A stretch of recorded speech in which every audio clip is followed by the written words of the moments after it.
ما بعد اعوذ باللہ من الشیطان الرجیم بسم اللہ الرحمن الرحیم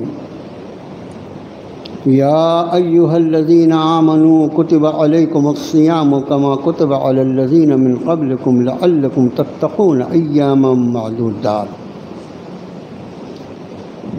فمن کان منکم مریضا او علی سفر فعدۃ من ایام اخر صدق اللہ العظیم اللہم صل علی محمد وعلی آل محمد وبارک وسلم الحمدللہ علی نعمت الاسلام الحمدللہ علی نعمت الایمان الحمدللہ علی نعمت رمضان۔ میرے بہت ہی قابل احترام بزرگوں اور بھائیوں، کتنا اللہ کا شکر ادا کریں کہ ایک مرتبہ اس کریم آقا نے، اس رحیم مولا نے پھر سے ہم لوگوں کو اس ماہ مقدس کی نعمت سے نواز دیا۔ غور فرمائیں کہ گزشتہ رمضان سے اس رمضان کے دوران جو لوگ اللہ کی بارگاہ میں طلب فرما لیے گئے، اب ان کے لیے اس ماہ مکرم میں کوئی حصہ باقی نہیں رہا، لیکن اللہ نے ہم گنہگاروں کو پھر ایک مرتبہ موقع عطا فرمایا۔ وَأَمَّا بِنِعْمَةِ رَبِّكَ فَحَدِّثْ، اپنے رب کی نعمتوں کی تحدیث کرو، اس کا شکر ادا کرو، اس کو بیان بھی کرو۔ الحمدللہ گزشتہ ہفتے ہی سے رمضان اور اس کے روزوں کے تعلق سے آپ کا خادم کچھ بات عرض کر رہا ہے۔ آج مزید کچھ باتیں اسی آیت شریفہ کی روشنی میں، جس میں رب نے ارشاد فرمایا کہ ایمان والو، تم پر روزے فرض کیے گئے جیسے تم سے پچھلے لوگوں پر کیے گئے تھے، تاکہ تمہیں دل کے تھامنے کا سلیقہ آ جائے، تاکہ تمہیں اللہ کا لحاظ کر کے زندگی گزارنا آ جائے، تاکہ تم میں تقوی اور پرہیزگاری کی وہ صفت پیدا ہو جائے جو صفت اصلاً جنت کی قیمت ہے۔ 26ویں پارے سورہ قاف میں ارشاد فرمایا کہ وَأُزْلِفَتِ الْجَنَّةُ لِلْمُتَّقِينَ غَيْرَ بَعِيدٍ، اور اس دن جنت ان پرہیزگاروں کے سامنے کر دی جائے گی، قریب کر دی جائے گی، غیر بعید، اور ان سے ذرا دور نہیں۔ آج جو لوگ اللہ کا ادب کر کے زندگی گزار رہے ہیں، حرام اور حلال کی حدود کا خیال کر رہے ہیں، آج ان کے اور جنت کے درمیان موت کا فاصلہ ہے۔ موت ہے، برزخ ہے، نفخ صور ہے، حشر ہے، اللہ کی بارگاہ میں حاضری ہے۔ جو رب نے اس موقع کا تذکرہ فرمایا اپنی کلام میں کہ وَأُزْلِفَتِ الْجَنَّةُ لِلْمُتَّقِينَ غَيْرَ بَعِيدٍ، یہ زلف لفظ جو ہے نا، زلف کا مطلب عربی زبان میں ہوتا ہے قریب کرنا۔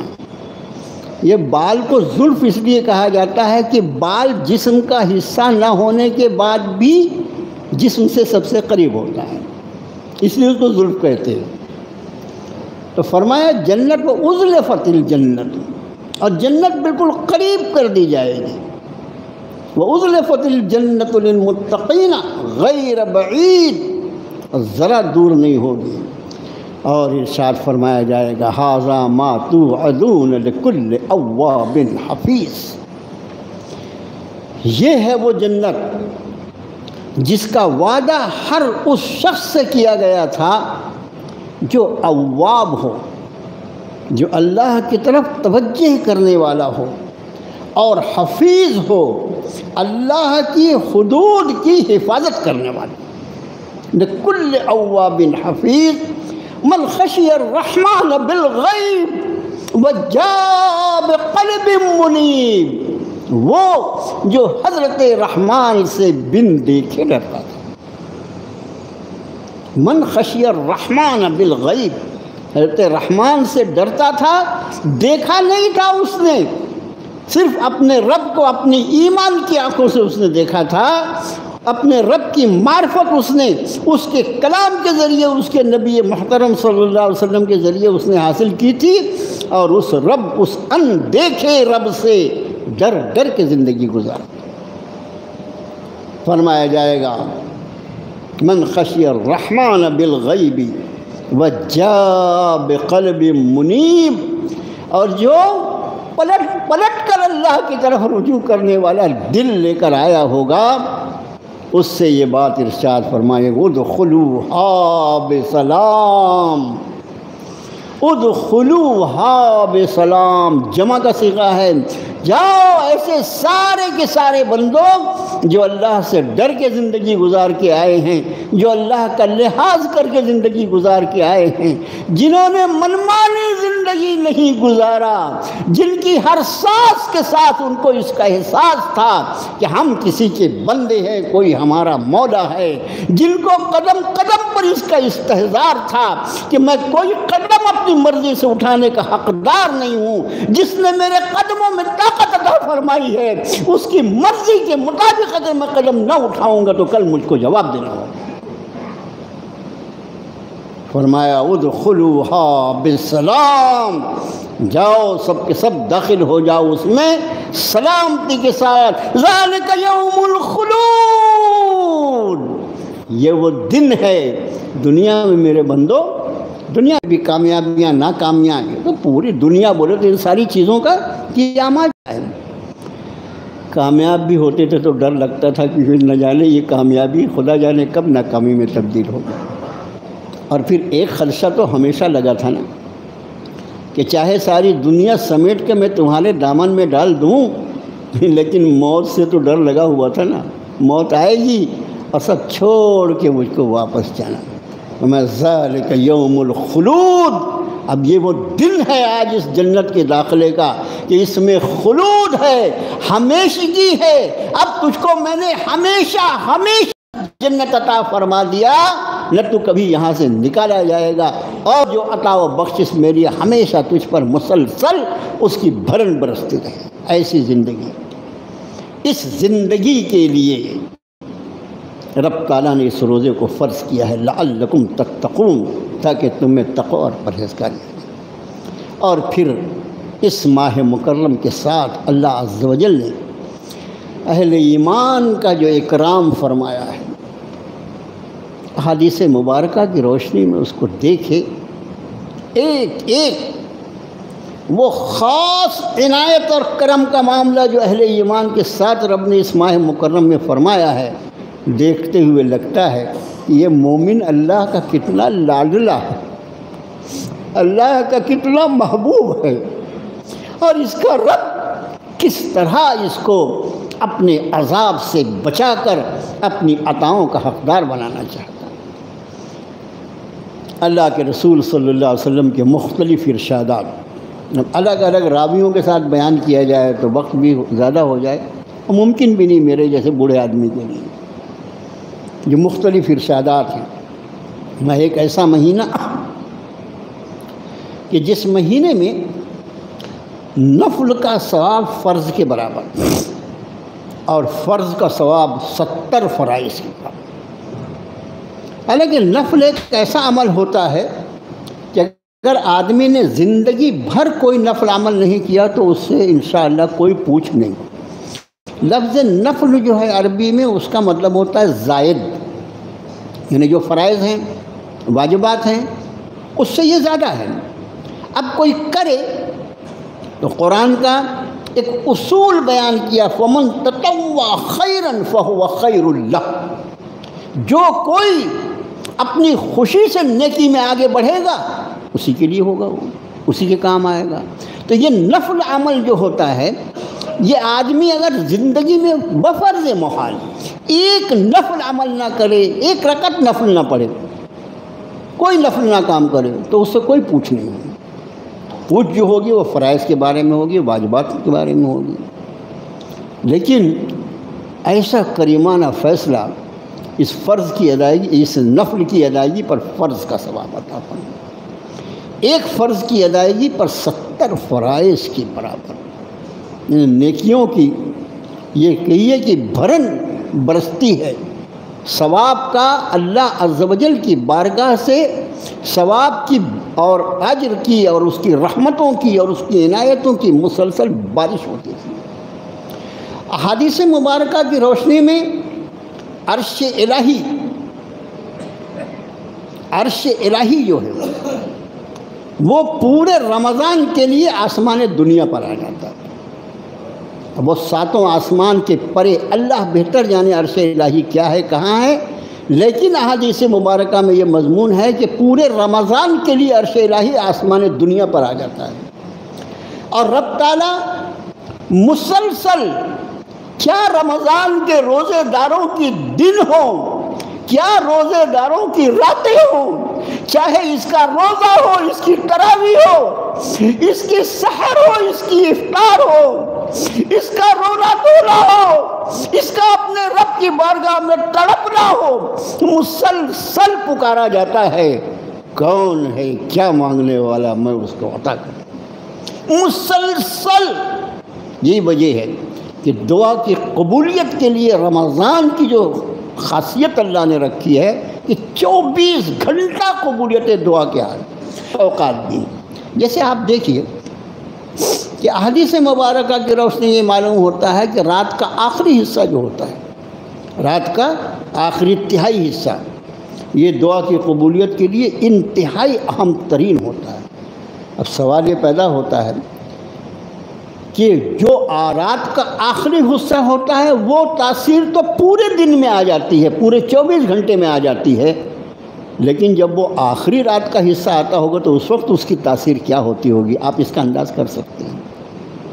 میرے بھائیو، یہ وہی وقت ہوتا ہے جب ہم سحری کے لیے اٹھتے ہیں. میں اکثر عرض کرتا ہوں کہ رمضان کی برکت سے کچھ کام یہ شیطان مردود جو سرکش شیاطین ہوتے ہیں وہ قید کر دیے جاتے ہیں نا. اچھا آپ دیکھیے کہ آج ہم جس ماحول میں جی رہے ہیں، میں اور آپ، ہم سب جس ماحول میں جی رہے ہیں، عمومی طور پر اللہ کی نافرمانیوں کا ماحول.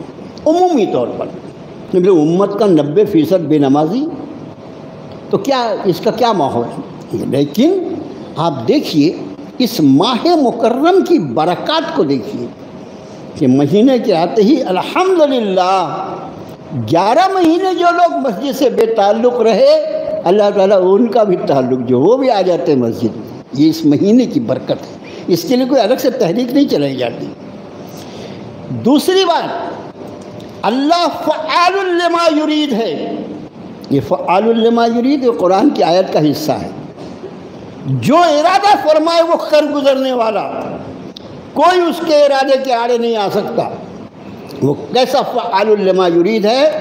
سال کے 11 مہینے مختلف دینی جماعتیں، مختلف دینی تنظیمیں اپنے اپنے طور سے، دیکھو اپنے دل میں توسع پیدا کرو، توسع اپنے دل میں توسع پیدا کرو. جتنی دینی تنظیمیں، جتنے لوگ دینی خدمات میں، امت مسلمہ کی خدمات میں الگ الگ جہتوں سے لگے ہوئے ہیں، الگ الگ زاویوں سے لگے ہوئے ہیں، ان سب کے لیے اپنے دل میں جگہ بناؤ. میں اور میری جماعت بہت بھاری پڑے گا حشر کے میدان میں. جناب رسول اللہ صلی اللہ علیہ وسلم نے تم کو امت امت فرمایا ہے. امت، یہ پوری امت آپ نے فرمایا.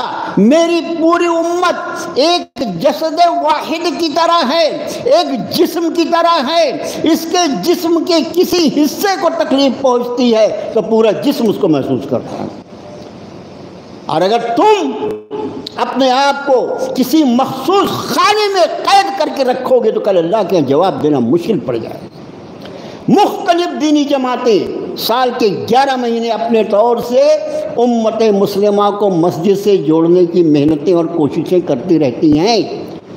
مختلف دینی جماعتیں اپنے اپنے طور سے بیچارے سب لگے ہوئے ہیں، کوئی جماعت میں جا رہا ہے، کوئی جماعت میں لے کر جا رہا ہے، کوئی درس کر رہا ہے، کوئی درس حدیث کر رہا ہے، کوئی اور طریقے سے۔ بھئی اللہ کے سب کا مقصد جو ہے وہ ایک ہی ہے کہ سب لوگ اللہ کے گھر سے جڑ جائیں۔ اس گھر سے بے تعلق ہو کے تیری خیریت نہیں۔ لیکن کتنے کامیاب ہیں؟ 11 مہینے میں ایسا ہوتا ہے کیا؟ لیکن جب اللہ ارادہ فرما لے تو وہ جو چاہے وہ کر سکتا ہے۔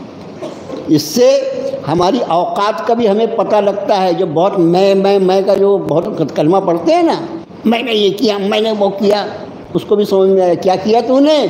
کرنے والی ذات اللہ کی ہے، جب وہ کرنا چاہے جب ہی ہوگا، تیرے کرنے سے کچھ نہیں۔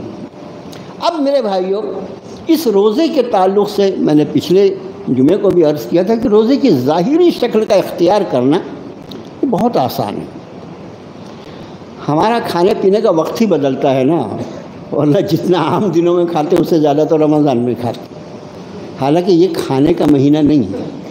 حدیث شریف میں اللہ کے رسول صلی اللہ علیہ وسلم فرمایا رمضان صبر کا، روزہ صبر کا، روزہ صبر اور صبر کا جنت، صبر کا بدلہ جنت۔ یہ رمضان ہمیں صبر سکھانے کے لیے آتا ہے۔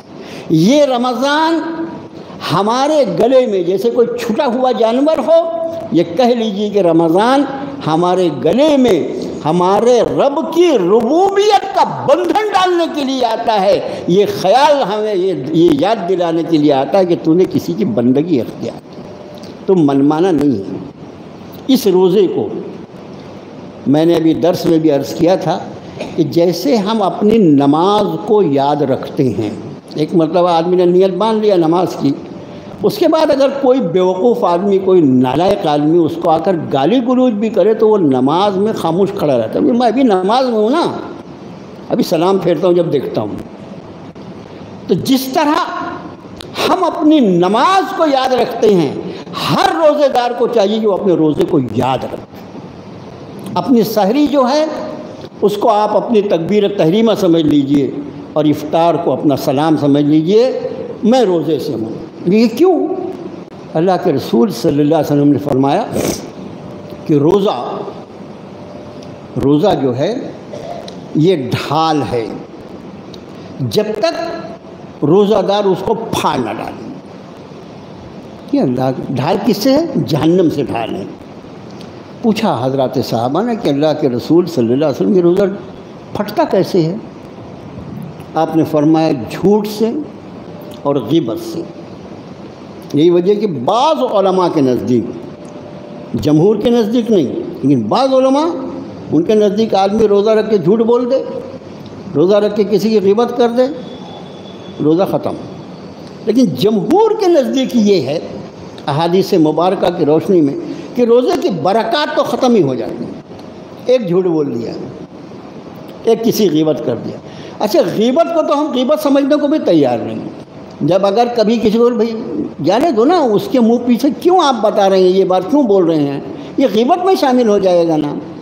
میں ایک بات بتا رہا ہوں، میں حقیقت بیان کر رہا ہوں، تو ہمیشہ خیال رکھو غیبت حقیقت ہی ہوتی ہے۔ غیبت حقیقت ہوتی ہے تب غیبت ہے، اور اگر وہ حقیقت نہ ہو تو غیبت سے اوپر بہتان ہو جاتا ہے۔ اور غیبت، سنو، غیبت اپنی بیوی کی، اپنی اولاد کی، اپنے خادم کی، اس کا یاد رکھو، اپنی بیوی کی، اپنی اولاد کی، اپنے خادم کی، یہاں تک کہ کسی مجنو کی۔ مجنو وہ ہوتا ہے جس پر احکام شریعت کو نافذ نہیں ہوتے، کسی مجنو کی، اور اس کے بعد آخری درجہ کسی کافر کی غیبت بھی جائز نہیں۔ زبان میں جو زبان بے تاثیر ہو گئی، اس کی وجہ یہ ہے کہ ہم نے غیبت، جس کو اللہ نے حرام قرار دیا تھا، اس کو ہم نے اپنا وقت کو کاٹنے کا ایک ذریعہ سمجھ لیا، اور یہ غیبت روزے کو ستیہ ناش کر دی۔ جھوٹ۔ اور آج کل بہت صاف طور سے بولوں آپ کو، الگ ادب احترام کیا، وہ جو موبائل لے کے بیٹھے رہتے ہو نا وقت کاٹنے کے لیے، روزے کا ستیہ ناش ہو جاتا ہے اس میں۔ یہ وقت کاٹنے کا نہیں ہے، یہ روزہ تمہیں اللہ کی طرف متوجہ کرنے کا لیے ہے، اور اللہ کے استحضار، اس کی یاد سے جو چیز اس کو غافل کر دے، اس کی یاد سے ہر چیز جو ہے وہ روزے کو مکروہ کر دے۔ میں کسی کا فون آیا اٹینڈ کر لیا، کسی سے بات کرنا ہے، وہ ضرورت بن گئی ہے، لیکن اس میں آپ بیٹھ کے واٹس ایپ لے کے اور فیس بک لے کے اور یہ سب لے کے بیٹھے ہوئے ہیں، فلمیں دیکھ رہے ہیں، بیہودہ چیزیں۔ روزہ اصل میں روزہ بہت لگ رہا ہے میرے بھائیوں، یہ ساری چیزیں روزے کی برکات کو ضائع کرنے میں۔ اب ان دنوں سحر کے وقت میں نماز تہجد عام نمازوں کی طرح ہو جاتی ہے، بہت آسانی سے تھوڑا وقت سے پہلے اٹھ جاؤ، 4 رکعت 8 رکعت 12 رکعت، اللہ جتنی توفیق عطا کرے۔ پھر خاص طور سے افطار کا وقت، یہ قبولیت دعا کے لیے انتہائی اہم ترین موقع ہے۔ جن لوگوں کے لیے آپ صلی اللہ علیہ وسلم نے حدیث مبارکہ میں فرمایا کہ ان کی دعا کبھی رد نہیں ہوتی، اس میں فرمایا روزے دار کی دعا افطار کے وقت۔ کوئی بھی روزہ رکھا ہو، نفل کوئی بھی روزہ، یہ تو فرض روزہ ہے بھائی، اس روزے کو کیا دیکھنا ہے، تو افطار کے وقت، افطار کے تھوڑا پہلے اپنے آپ کو فارغ کرو۔ اور پھر ادب سے عرض کرتا ہوں کہ ہم بھی فارغ ہوں، اور ہمارے گھر کی بہن بیٹیاں وہ بھی نبی رحمت صلی اللہ علیہ وسلم کی امتی ہیں، ان کے پورے حقوق کی حفاظت اللہ کے رسول نے فرمائی ہے۔ ہمارا سحر افطار اتنے نخرے والا نہ ہو کہ وہ بہن بیٹیاں جو اصلاً ہمارے سحر افطار کو تیار کرتی ہیں، ہم کما کے بہت احسان نہیں کرتے، نوٹ جو ہے نہ اس سے سحری کی جا سکتی ہے نہ افطاری کی جا سکتی ہے۔ یہ میری بہنیں بیٹیاں ہیں جو اس ساری کی ساری مشقتیں برداشت کرتی ہیں، اللہ کا واسطہ دے کے کہتا ہوں ان پہ رحم کرو، اپنے ناز نخرے کم کرو۔ کھانے کے لیے 11 مہینے پڑے ہوئے ہیں، کیسے تم کھانے کھاتے ہو دنیا جانتی ہے۔ یہ 1 مہینہ جو ہے یہ اللہ کی رضا کے لیے ہے، ہم اپنے آپ کو ہلکا کریں گے، ہمارے گھر کی بہن بیٹیوں کے کام کچھ ہلکے ہوں، بیٹا ہو گیا جو تیار ہے افطار کے لیے کافی ہے، کوئی دن بھر کی بھٹی نہیں بھرنا ہے، کوئی بڑا احسان نہیں کر دیا، سحری میں کچھ کم نہیں کھایا تھا ابھی تو وہی ہضم نہیں ہوا، تھوڑے سے بھی کام چل جائے گا، بیٹے تم بھی 10-15 منٹ پہلے ہٹ جاؤ چولہے کے پاس سے، گیس کے پاس سے، تم بھی اللہ کی بارگاہ میں ہاتھ اٹھاؤ، ہم بھی اٹھائیں گے۔ سارے مومنین کے گھر افطار کے وقت اللہ کے نام سے، اللہ کے سامنے بہنے والے آنسوؤں سے، اللہ کے سامنے کی جانے والی آوازاریاں سے، اللہ کے سامنے گڑگڑانے کی آواز سے سارے ایمان والوں کے گھر گونجنے چاہیے، تو رمضان کی طرح دکھائی دے گا۔ سارا کا ساری توجہ کھانے پر، پینے پر، کھانے پر۔ ارے یہ کھانے کا مہینہ نہیں میرے بھائی، یہ روزہ رکھنے کا مہینہ۔ دوسرے نماز تراویح، اپن جلدی سے 5 دن میں قرآن شریف پورا کر لیں گے، اس کے بعد فری ہو جائیں گے۔ تراویح کی 2 سنتیں ہیں، ایک سنت مبارکہ تراویح کی یہ ہے کہ پورا مہینہ، اب دیکھیں رمضان کا چاند دکھا، تراویح شروع ہو گئی الحمدللہ، عید کا چاند دکھے گا نماز تراویح بھی نہ ہو جائے گی، تو پورے مہینہ رمضان کی ہر رات جو ہے اس میں تراویح ضروری ہے، ایک بات۔ دوسری بات، پوری تراویح میں ایک قرآن شریف کا دور کرنا۔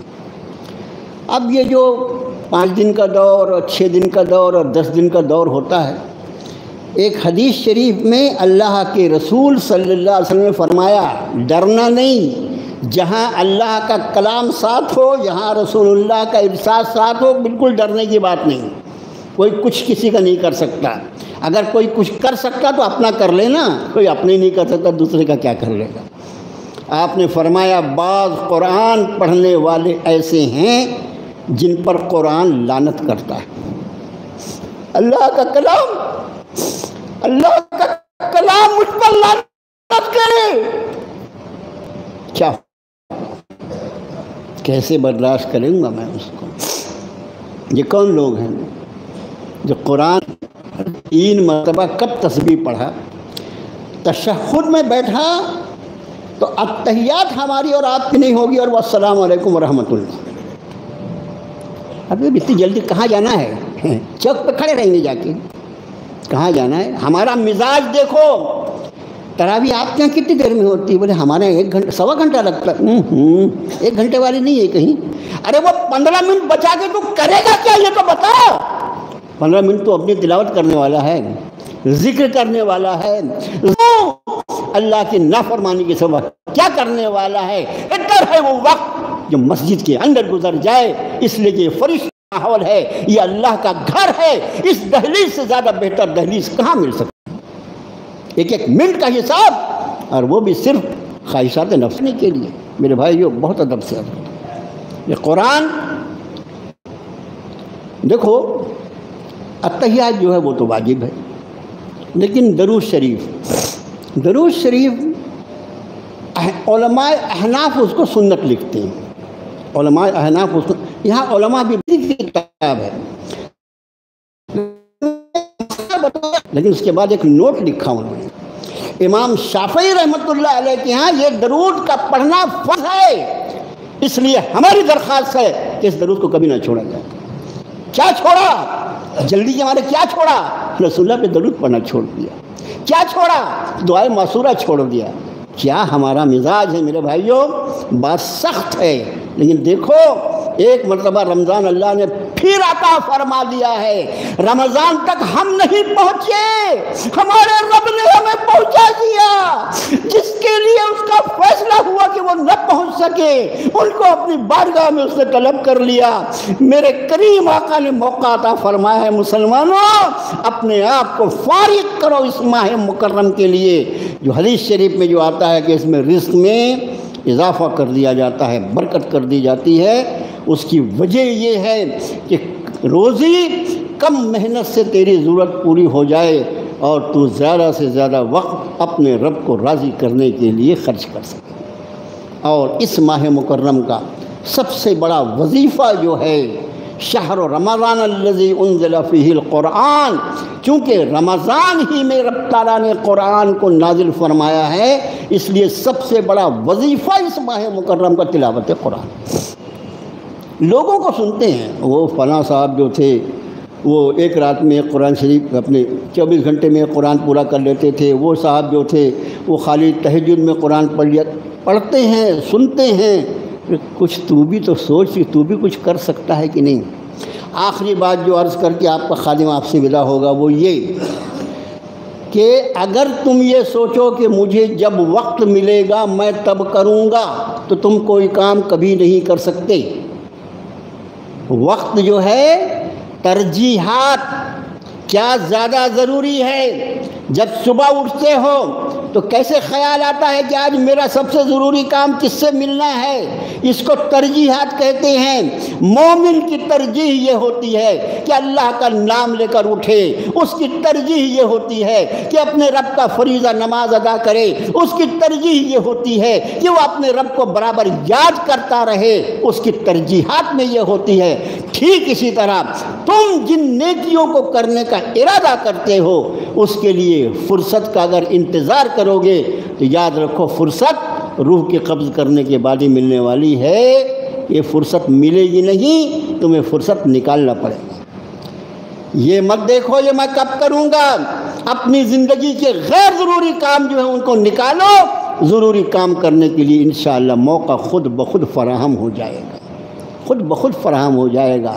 یہاں وہاں سڑکیں ناپنا، ہوٹلوں میں گھومتے رہنا، رات پوری جو ہے، بہت سے خاندان ایسے ہوتے ہیں رات پوری جاگ کر گزارتے ہیں، مگر کیا کرتے ہیں؟ یہاں وہاں اس کی بات چیت، اور کیسے کیسے سحری کا وقت ہو جائے۔